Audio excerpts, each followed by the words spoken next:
Hello guys, সবাই কেমন আছো? মানুষ তো এখন মানুষ আর না, এখন হয়ে গেছে হ্যালো গাইস।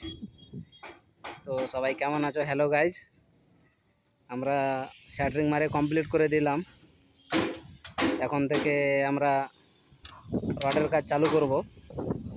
আজকে হলো তারিখ 17/10/2025। 4 দিনের মধ্যে শ্যাটারিংটা দেখতে পাচ্ছ নিচে মারা ছিল, 4 দিনের মধ্যে খুলে উপরে মারা হয়ে গেল। প্রতিদিন 4টা করে লোক থাকি। আজকে 3টে লোক আছি, একজন আজকে ছুটি মারে দিয়েছে আমাদের একটা লেবার। তো আজকে রডের কাজ এখন চালু করতে হবে। 17/10/2025। ঢালাই কবে হবে জানি না। এখন দেখো আমরা লেবেল করছি। এই যে লাইন দড়ি দেখছো, লাইন দড়ি দিয়ে আমরা কিন্তু লেবেল করি স্ল্যাবগুলো, বুঝতে পেরেছো?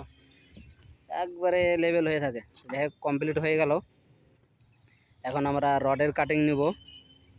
রডিং আর এই যে দেখছো ক্রিকেট খেলা দেখতে আছে, এখানে একটা বিশাল বড় একটা মাঠ দেখতে পেলাম ক্রিকেটের, ন্যাশনাল এয়ারপোর্ট।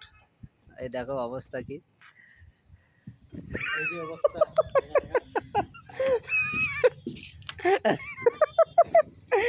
ওই कैसे कैसे लोग रहते हैं यार।